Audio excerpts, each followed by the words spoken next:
This conference will now be recorded. Well, welcome everybody to our final installment of the CISA Book Club here on April 26th. We're at meeting number 11. Thank you for those of you who've taken the journey with us. It's been good. We've got 2 successful alumni so far, which is pretty cool.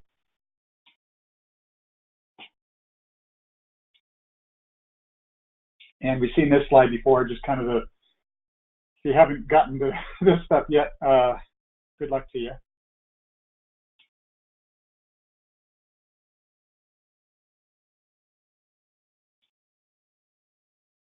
And anybody else scheduled their exam?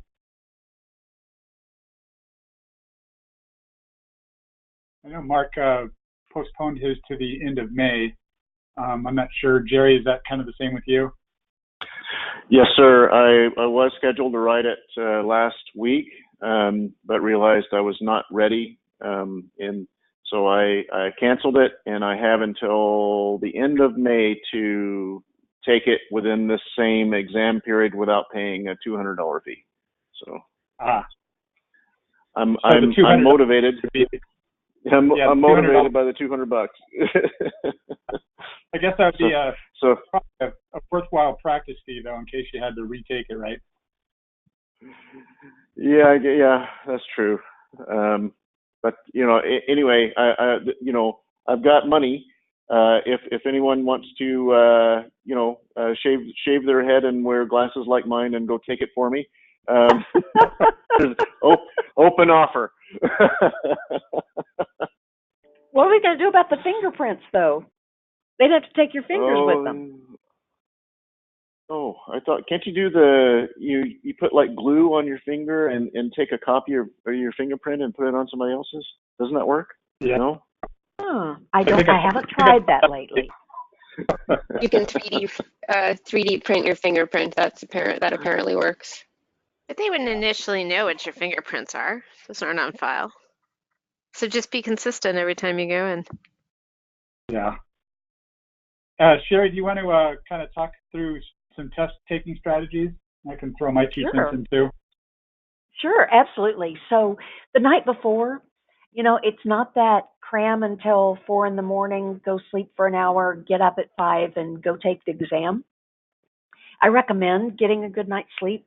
If at all possible, stay at the hotel or right at the hotel where or location where it's going to be. Stay calm, don't panic, don't be worried that you're going to be running late. Wait until the past acknowledgement waiver screen before you brain dump on paper. So if you go in and you want to write down some notes, just make sure that you've got the right point to be doing that so you don't get disqualified. Next slide.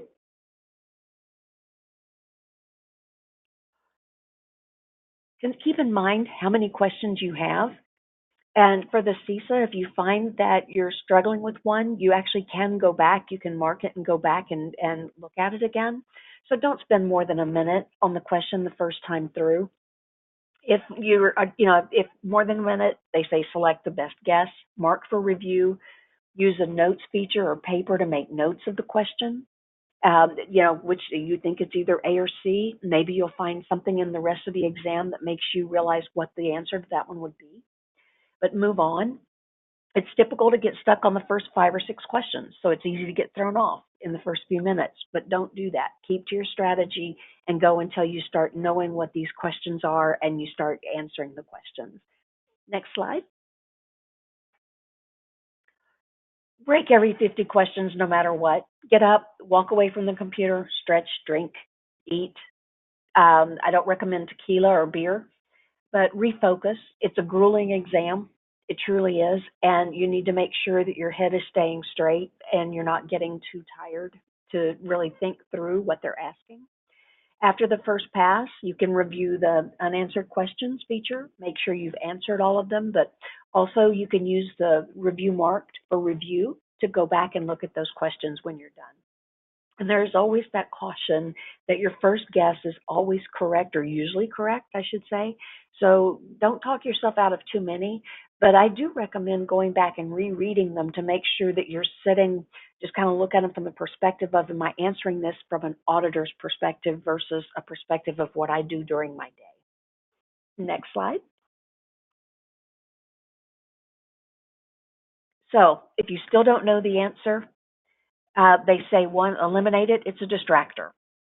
Is the question asking for a definition or an example? If it asks how something is done, it's an example. If it asks what a term means, it's a definition. Safety is always first. Policy is key.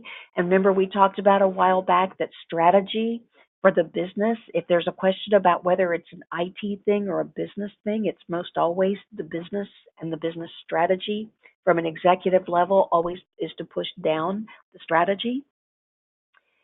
Avoid a value judgment answer. If an answer is sometimes true and sometimes false, then it's a no. Without management buy-in, you will not have good security. Management always has the final authority. That will come up in the tests. The CISA tests you on concepts, standards, best practices, not exceptions to the rules. So if it's something that you know that you've seen as an exception in an organization, you may want to reconsider that answer. So this really is not exceptions to the rules. Next slide. Back to you, Clark. Okay, and this is just basically the chapter headings for Domain 5 from the Peter Gregory book. As we kind of said at the beginning, and as kind of Sean kind of alluded to when we last spoke to him, the first domain, which is that governance domain, seems to be the one that's kind of the most challenging. So I think from our standpoint, for those of us who have been in operations and just been doing PCI for a while, a lot of this stuff is a little bit second nature to us. So I think this domain 5 is a little bit easier.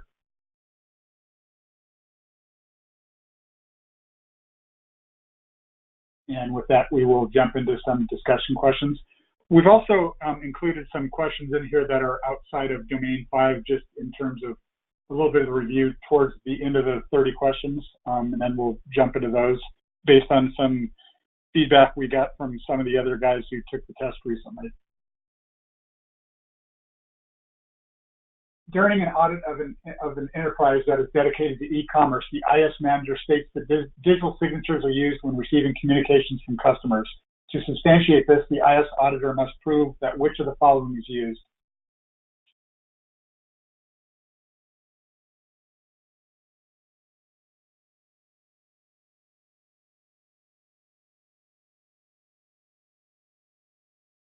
Anyone want to take a stab at this one?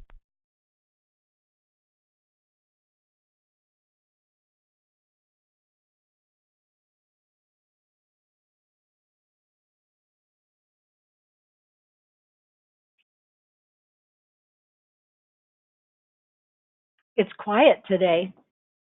Yeah, it is. One thing I would mention is that digital signatures are usually about hashing the data. So if you look, it's not biometric. Hash of the data is transmitted and encrypted with the customer's private key. Hash of it is transmitted and encrypted with the customer's public key, or the customer's scanned signature encrypted with the customer's public key. So which other ones do you think we can disregard? Yeah, I think we can throw out A and D on this one. I agree. Because that hash is the key word. Yeah, but so between B and C, what is the difference here? One is encrypted with the customer's private key, and one is encrypted with the customer's public key.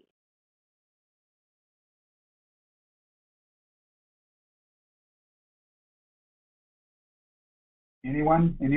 Bueller? This one actually has a pretty good explanation, so we'll go ahead and jump to that one. If you guys want to take a moment and read that.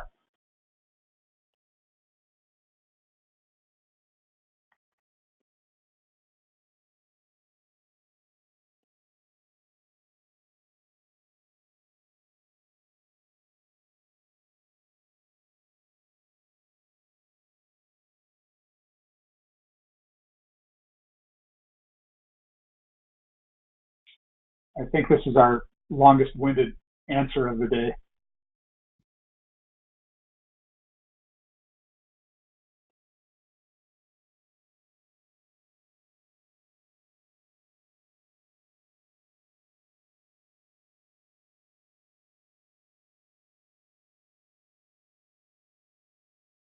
The one if thing there I are think no- that makes this one, I'm sorry. The one Go thing ahead. that makes this one kind of confusing is that, is it the customer's private key or public key? Who is considered the customer? Is that the person you're sending it to? If it's the person you're sending it to, you wouldn't They think that have you would no have. way. Yeah, you need to have the recipient's public key ended in with the private key.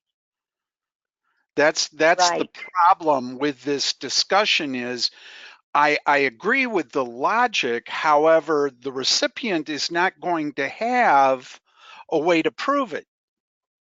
This is the problem with the answer, because that's why I wasn't answering at all, because none of these allow the recipient of the digital signature to prove, in fact, it really was signed by that person. I agree with that. I think this question was very misleading. Yeah.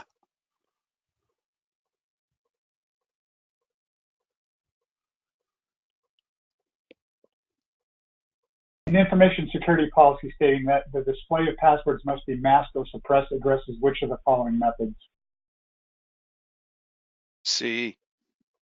Yep, I think we can, I mean, D is not super wrong, but I would agree that C is the best answer there. But that's a good example of making sure that you read every question, every answer choice.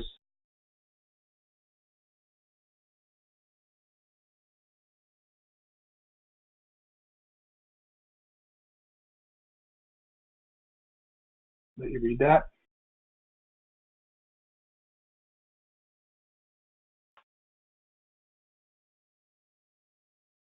And on to the next one. Dynamic host configuration protocol, DHCP, is disabled at all wireless access points. Which of the following statement is true when DHCP is disabled for wireless networks?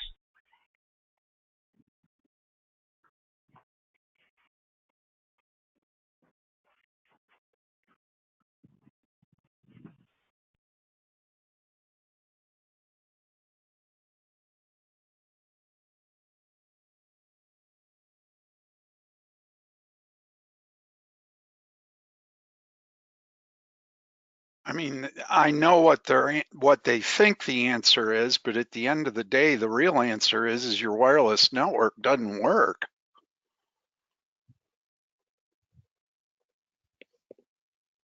Yeah, unless you've got it kind of pre-configured with a static key. I mean, I'm sure they're going to say B is the answer, but at the end of the day, without DHCP, Wi-Fi is pretty much a lost cause. Well, it's a good way to prevent access.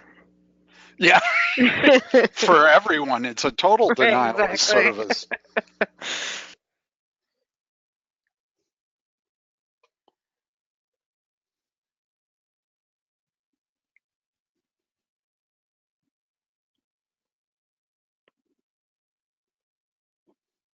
And on to the next one.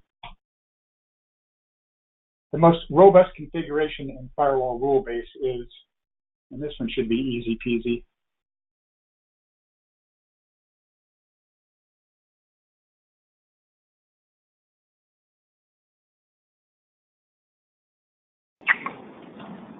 B.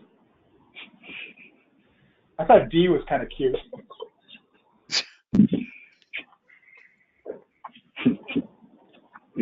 Hey, don't talk about my clients that way.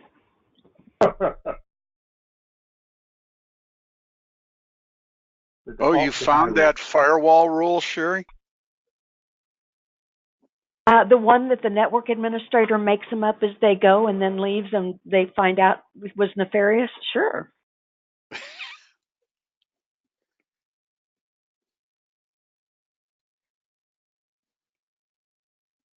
A packet filtering firewall operates on which layer of the following OSI model? everyone remembers the old OSI model, correct? What do you Old mean people. old? It's still the model. Isn't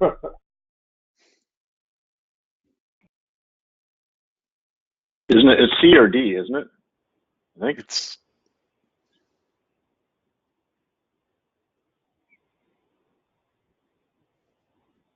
Any other guesses? D. A. yeah. A. Really? Okay. Yeah, that one's got a D. Earlier in our material, we had that chart that talked about packet, or the different types of things that you would call something moving through as it transmitted. That's something to look back on. Would you like me to find that for you and send it back your way? Anybody? Can you go back So to the I'll dig through question? it. It's all good. Okay. I just want to reread it because it packet filtering. Okay, so they didn't use stateful. Okay, that's how they got around it.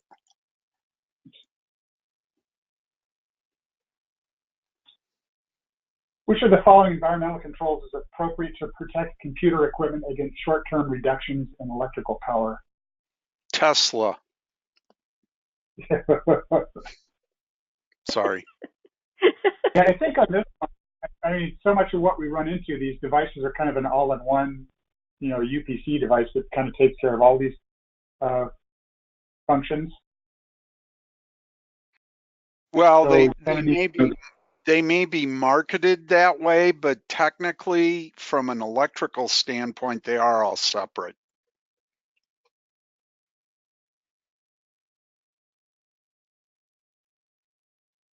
The surge protector, the power line conditioner, and the UPS are all going to be marketed as a single solution, but really when an electrician comes in, they are separate devices.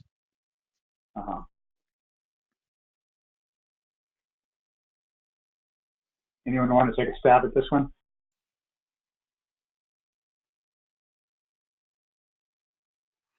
Well, D should say uninterruptible, but it says interruptible. Yeah, that was kind of clever. So that would be where people would get sucked in. Yeah. Yeah, that would be, I'd be in danger of thinking, is that a typo or are they playing games here?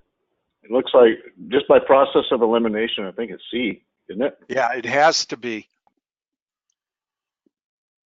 Because the surge protector is not going to do it. Line conditioner isn't either. That just fixes the waveform.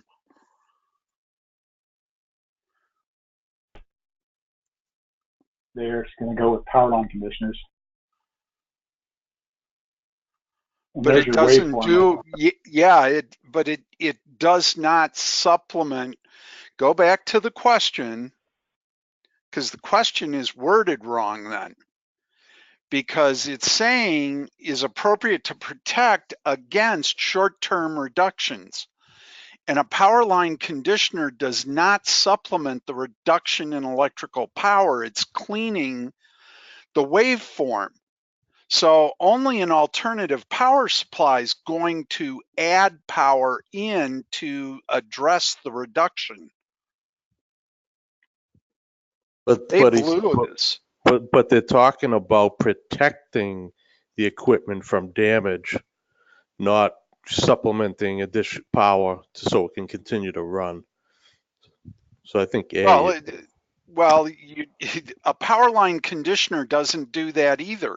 All it's doing is cleaning up the waveform so that the power supplies and the electrical components inside see a consistent waveform. If they see a reduction in power, they're not going to function probably because they're expecting two-phase or three-phase electrical, and only an alternative power supply to supplement the reduction is going to fix that. On this one, what we'll do is we'll follow up with kind of the ISACA definitions here. and see what they say. Yeah. Because at the end of it, we need to answer it the way ISACA wants it answered. Yeah, this is why I hate these sort of tests.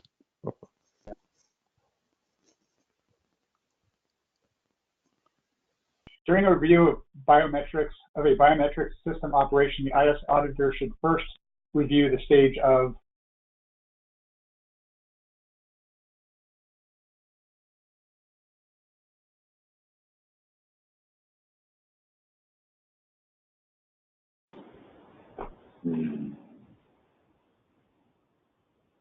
First review. Yeah. A? I'm thinking it's either B or C.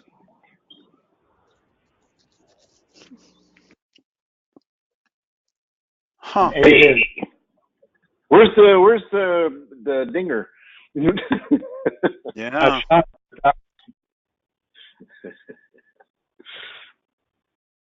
Any more discussion on that one?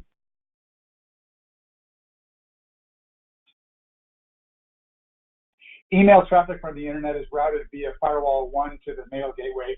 Mail is routed from the mail gateway via firewall 2 to the mail recipients in the internal network. Other traffic is not allowed. For example, the firewalls do not allow direct traffic from the internet to the internal network.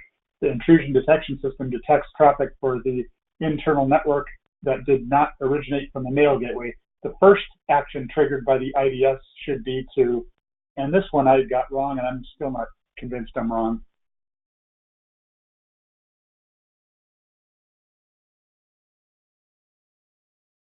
Well, the first problem I have with this is it's saying that it's going to do a prevention action. So how is it an IDS? IDS just detect, they don't prevent. Right. Which further supports the first answer I guessed at.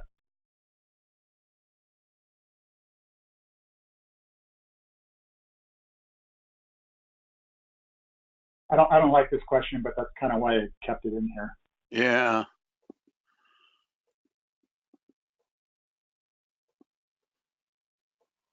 Anyone want to take a stab here?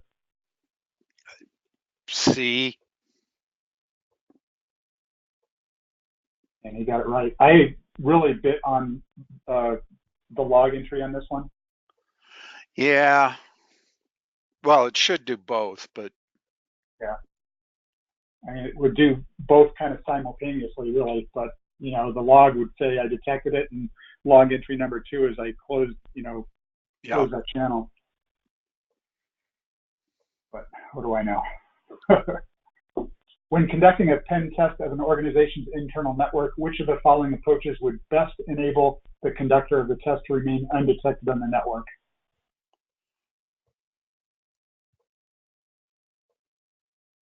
I think this is a good question because none of these are like super, super wrong.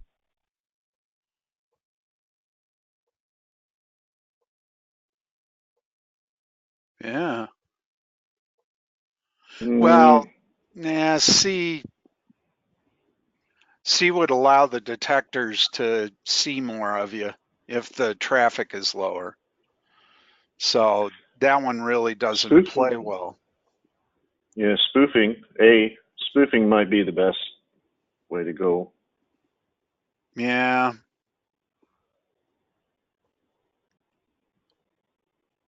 I bid on A also on this one.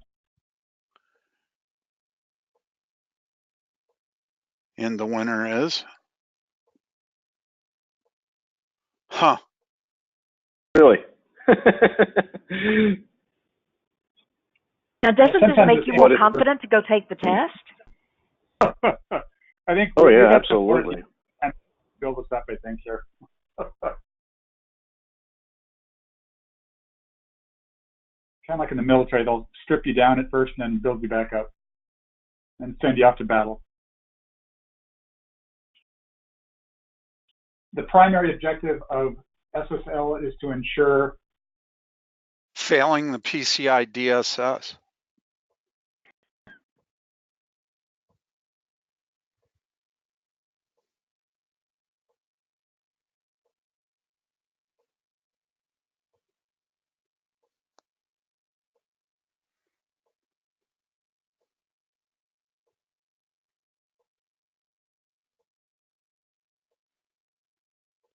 I would say it's A. Ding, ding.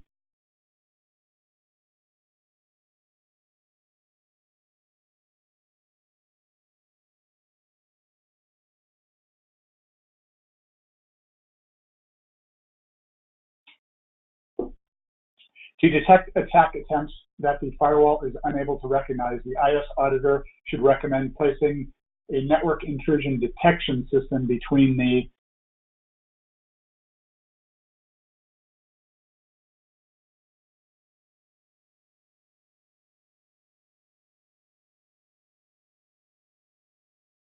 Where's it depends? yeah. Yeah, I think this one might have a different answer if they went with IPS. Yeah. Although based on that previous question, I don't know. Yeah.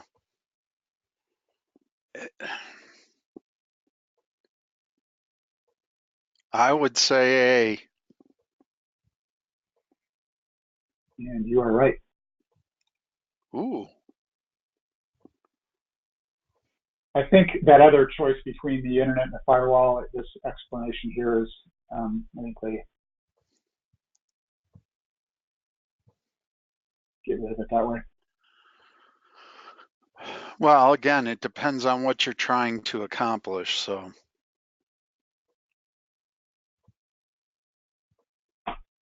An IS auditor doing pen testing during the audit of internet connections would not be doing it.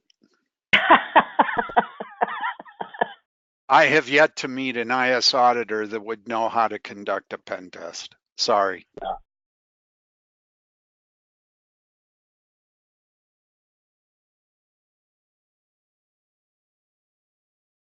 Well, the only rational answer is D, and that can't be right.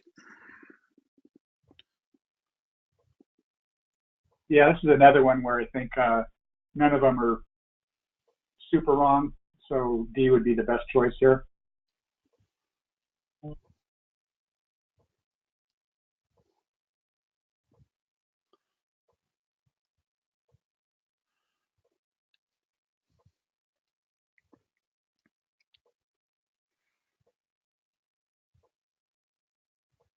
I didn't like this question either. Which of the following is the most effective type of antivirus software?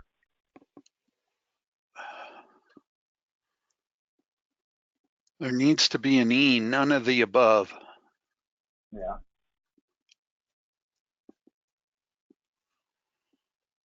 Well, at least they got rid of the word heuristic.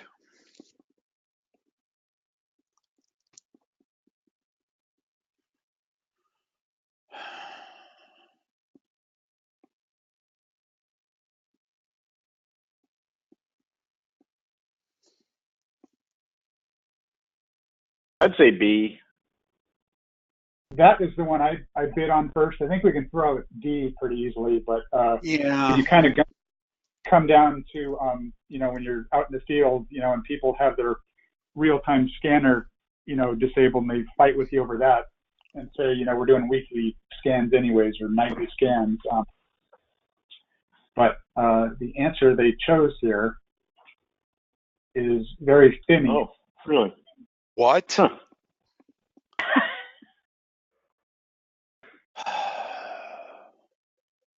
Unbelievable.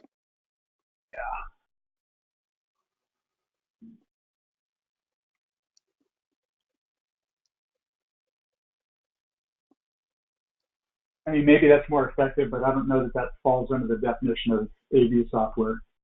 No.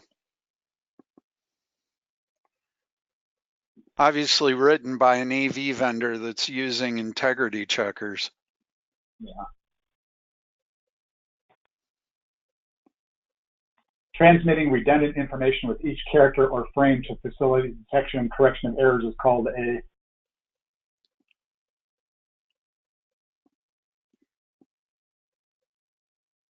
D.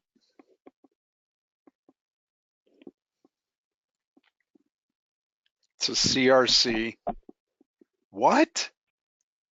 We're going to go with forward error control. Both error So, detection and error. right. Whoa, really? I have a number of engineers at a variety of computer firms that would argue a CRC is an error correction method.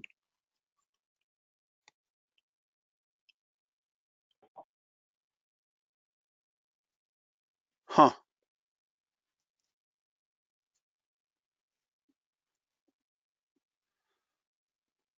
So if that's true, how come telecommunications only uses CRC? Good question. Because I've never heard anyone in telecommunications talk about forward.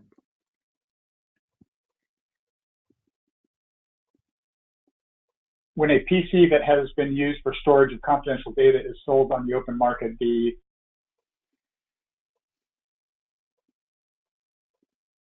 and this one should be a confidence builder.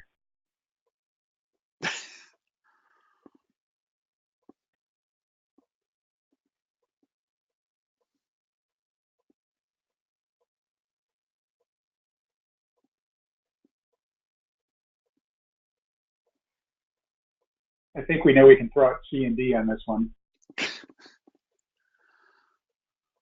Oh, it's got to be A. Yeah, you see this question a lot, and you know the other term they'll use for on these is degaussing. Right.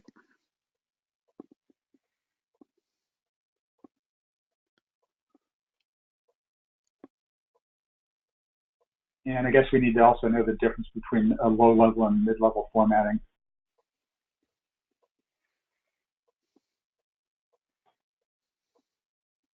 Which of the following would not be an example of a data classification scheme?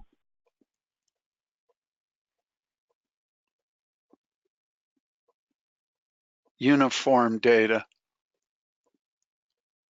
Is our confidence growing?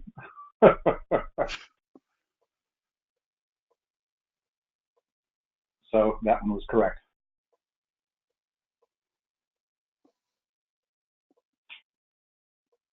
Which of the following is not a commonly used biometric device?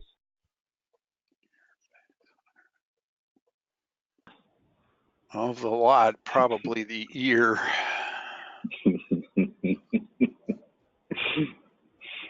Unless they're verifying that the wax is, you know, unique. Actually, there is a company that uses the ear, the veins or whatever, or something in the ear.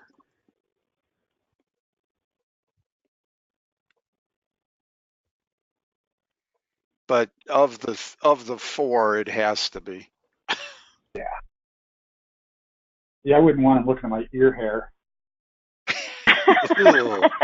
Thanks for sharing.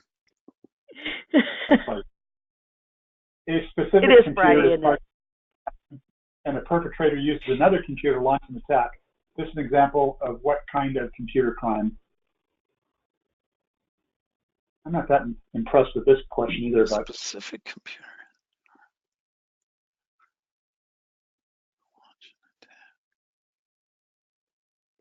What the hell? Well, it's not war dialing and it's not denial of service.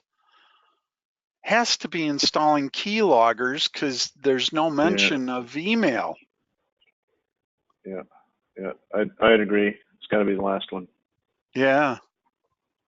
yeah, this is one that they are making some assumptions. Some? Not, The answer is denial of service? yeah. What the hell? What? Yeah, I mean. Well, what I didn't like about this, I think they should have said other computers, and that would have been a little closer. Yeah, but even so, I mean, denial of service denies service. It doesn't commit a crime.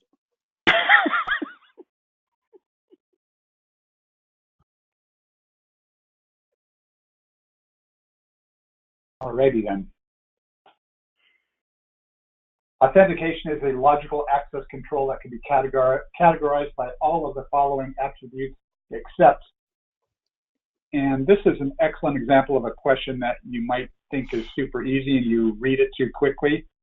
So just make sure on this it's a gimme, and make sure it's a gimme by reading it carefully.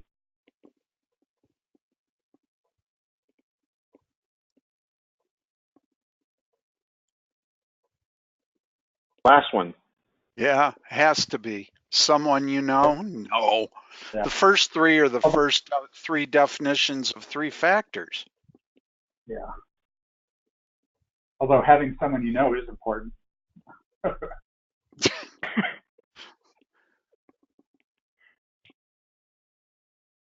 Which of the following best describes a botnet attack? This is kind of a little bit similar to that previous one.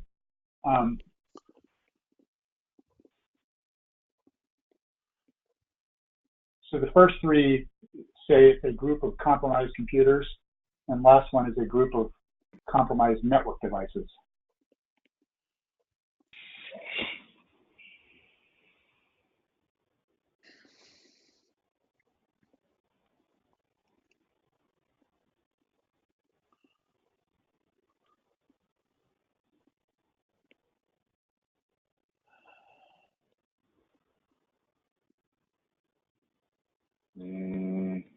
Well, are they doing denial of service, or are they attacking the computer? Yeah, that's kind of what my I mean, so I'm down to the first two, and I'm after some of their other logic. You know, denial of service is a crime. Yeah, okay.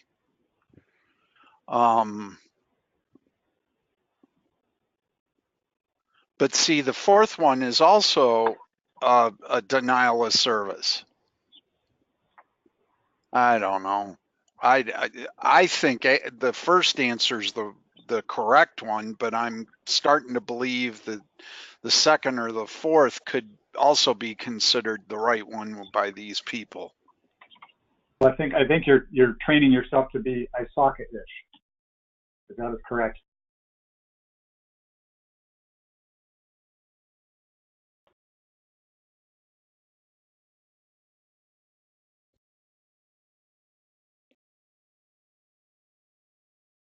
That question was a slightly more mature one than the one a few questions ago.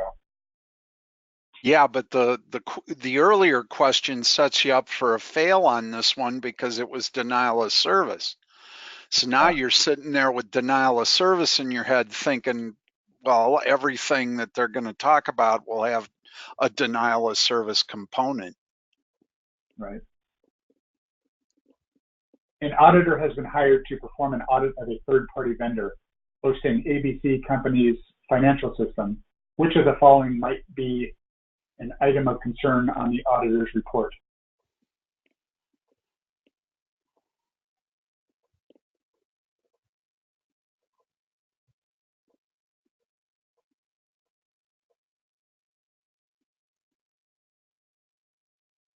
Oh, it's got to be the first one. That's a concern. The other three aren't. Yeah, I think I've seen other practice questions too when they throw in things like a financial system or payroll system. It kind of changes the question around a little bit, but you are correct. Although truthfully, having been an auditor that does the SOC 1, so what if the network's down occasionally? Yeah, that's kind of what I thought when I initially read that question. You know, I mean, if I got to pick an answer, that's the one I'll pick, but technically it wouldn't be a concern, but whatever. An IT steering committee would most likely perform which of the following functions?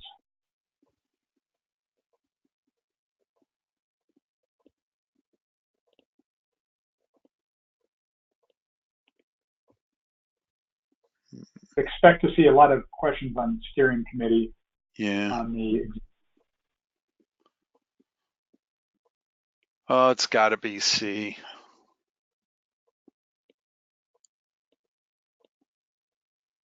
And to kind of chop out the rest of these answers here, really, you know, when they start talking about steering committee stuff, some of these other things are really too, you know, down in the weeds.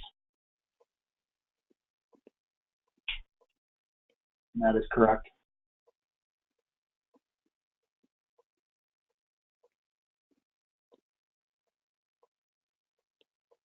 I think the key thing to remember about it is should not become involved in routine operations.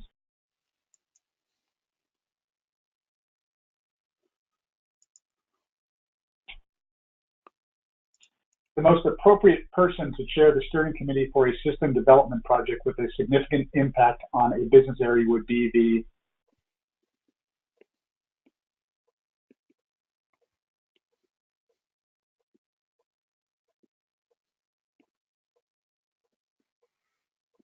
Well, ideally it'd be D, but most of them want B. And this one kind of goes back to something that Sherry mentioned earlier on one of her test-taking tip bullet points about having executive level support. Yeah. So they're looking for D on that one.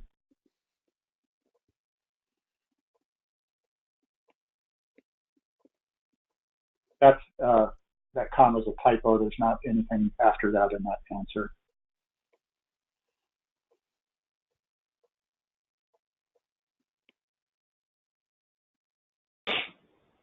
Next in here. IT governance ensures that an organization aligns its IT strategy with. That would be A. Oh, heaven forbid we should do that. Yeah. No.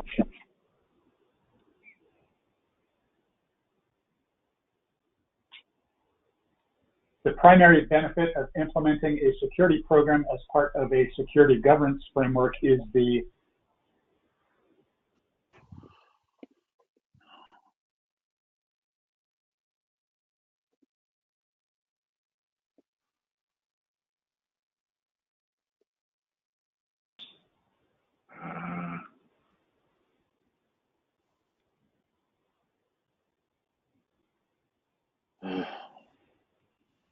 Primary. The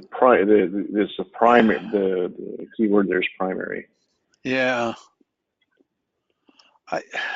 I think what they're leaning on is B, but I would not argue that's quite, well, primary benefit. It's been a pleasure during this session to watch you migrate into your ISACA mind. He is correct. Do we want to read that question again? Well, Primary I mean, benefit of I'm just looking at it now from a standpoint of the primary benefit, and while primary is there, then trying to take the 4 answers and seeing which one best fits. yeah.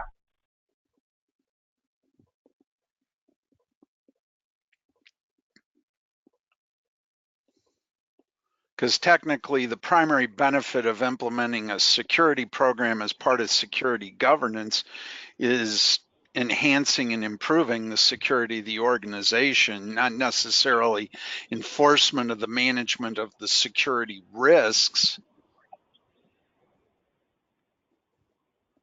Because how do you enforce the management of security risks?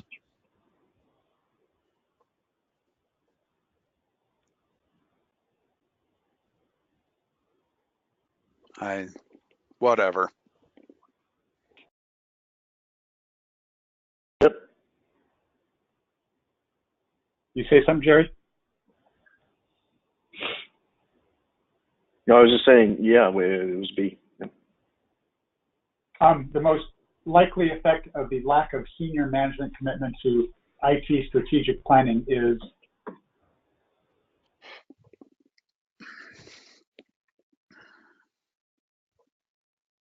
Oh, this one's got to be C.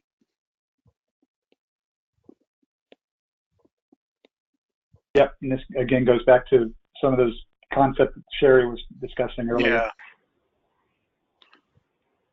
I expect to see questions similar to this on there. Although the gut says A is the actual happening. They don't invest.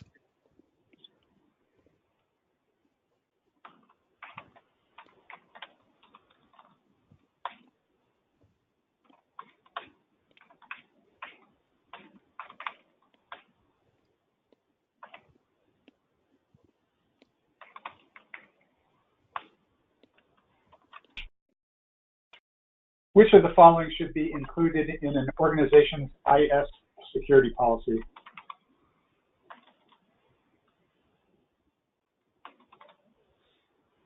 I think the key word here is policy.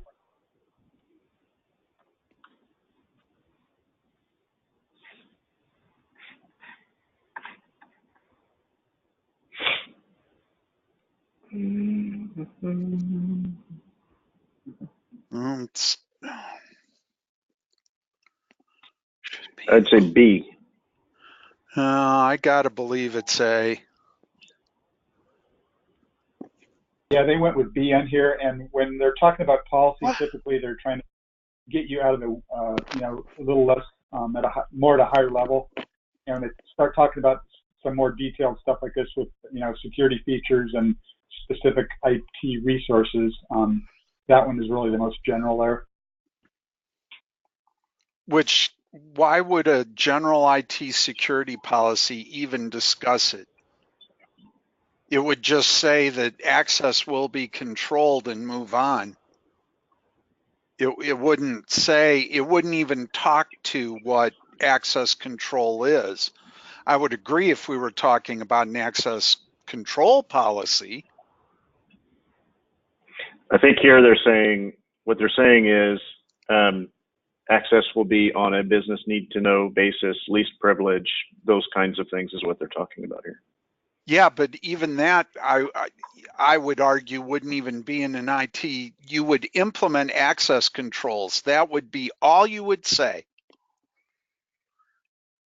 Because your access control policy would talk about, least privilege and all that stuff.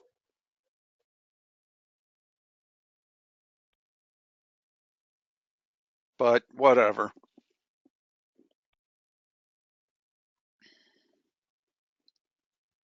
An IS auditor reviewing an organization that uses cross-training practices should assess the risk of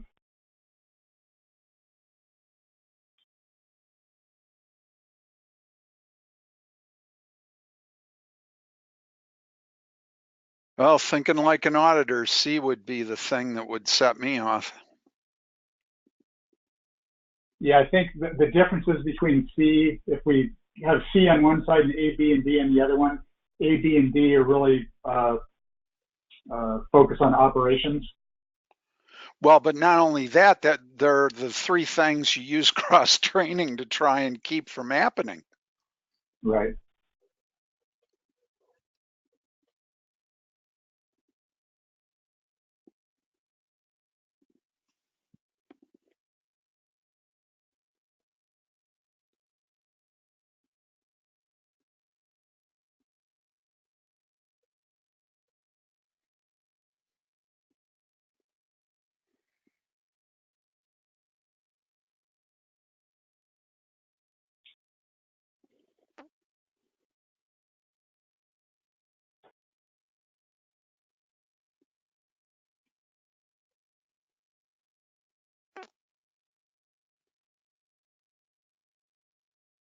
I put this little Peter Gregory thing on the wrong slide. This should be on the next one. Oh well. Kind of helps us cheat over here. With respect to the outsourcing of IT services, which of the following conditions should be the greatest concern to an IS auditor?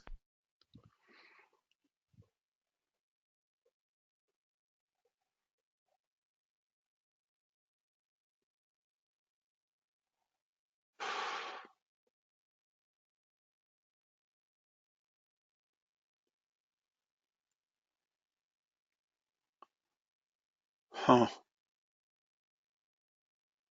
I gotta say D. Of the four, it's the one, I guess, that would stand out the worst.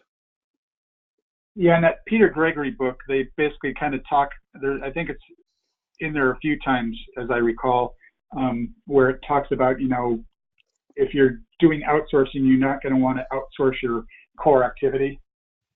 And that's why I meant for that to be on this next page here. But Huh.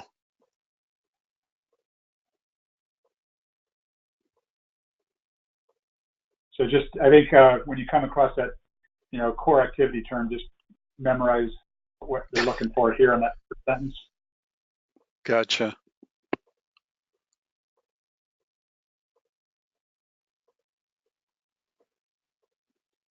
And just kind of in general too, there's other questions too that talk about when you're outsourcing, and just remember you can outsource activities, but you can't outsource responsibility. That's another question that similar questions come up with that concept. Last question. Once an organization has finished the business process engineering of all its critical operations, an IS auditor would most likely focus on a review of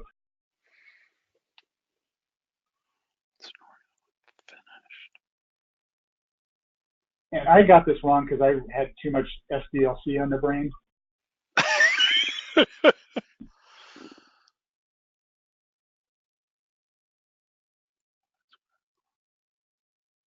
I looked at this question much like we don't put forward-looking statements onto into rocks. We wouldn't put past either if it's not what it is. Right, but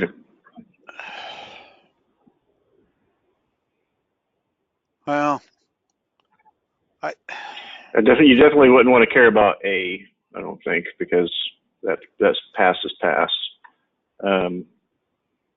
Continuous improvement in monitoring plans. I would say it has to be B, the post BPR process flowcharts. I'm thinking C, because an auditor might want to see how efficient they ran the project. Maybe. Auditors don't give a damn about efficiency. What they care about is the control environment that's going to exist once they're done. And I'd say the only time you would be worried about A would be if you're doing a SSA E16 where you're having to prove back to a point in time where something was actually done a certain way. But you really would want to look at, after you've done the re-engineering, what's happening from there? Do we have our processes in place? Are people following them? Did we implement them? Where are the controls? Where are the feedback loops? Where are the controls? Continuous improvement and monitoring plans are great, but you need to have it working for a while before you could really go to continuous improvement. Yeah. Project plans would be reviewed before it all went in to make sure that the controls are done, but they're saying everything's finished, so it's got to be B. Yeah, good job. I thought this was a tough question. I bid on D on that one.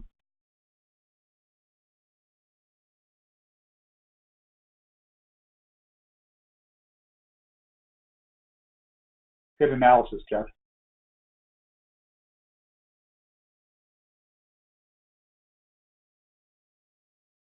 Just shows you can get lucky.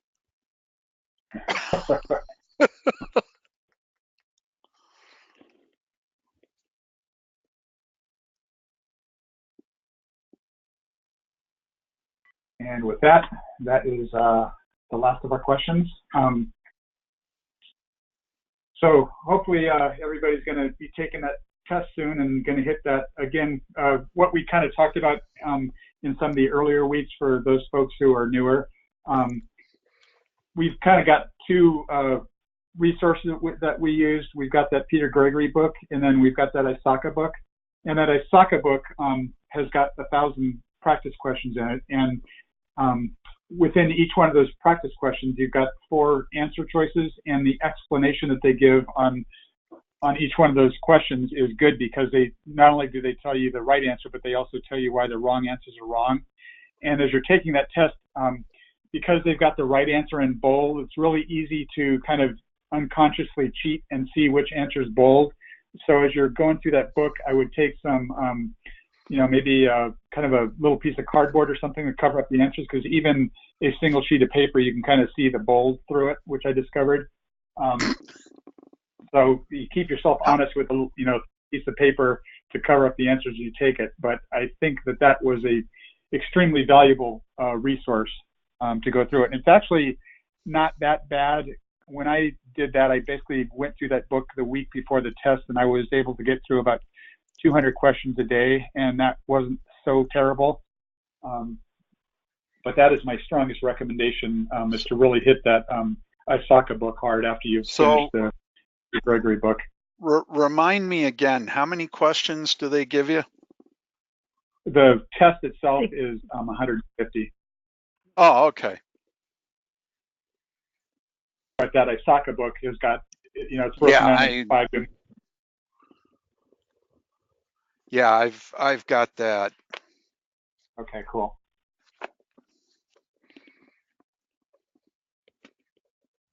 And then Sherry or Jerry, do you have anything you want to add? Good luck.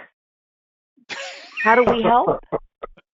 We can't take the test for you, but what else can we do to help make you successful? What do you mean? I thought this was run like that. What was Varsity Blue program that the FBI uncovered? Yeah. Nope. So no, I don't have anything else. Clark, thank you again for doing this for everybody. You've done excellent. We appreciate it. And guys, good luck. Yeah. If you have any questions, or if there's something we can do to help get you over that line, let us know. One other thing I will say is that you don't have to pass all 5 domains to pass. So you might want to look at the areas, take that 50-question test that's on CISA's website. Take the test, see where you're strongest, and you might want to go through and just hone those in a little more. Make sure that your strengths are truly as strong as you can get those. And then that'll help take up for some of the weaknesses, but then spend some time on the weaknesses as well. Yep. And that test that Sherry's referring to is the 4th link down on this slide. And this slide will be in that, of course, in the CISA Book Club Slack channel. Do I have that? I'll make sure you do. Yeah, I'm just looking here real quick. No, I guess I don't, Sherry. Okay, I'll make it happen. Cool. Thank you. All right. Thank you, everybody. Thank you, guys. Thank you. Thanks. Appreciate it.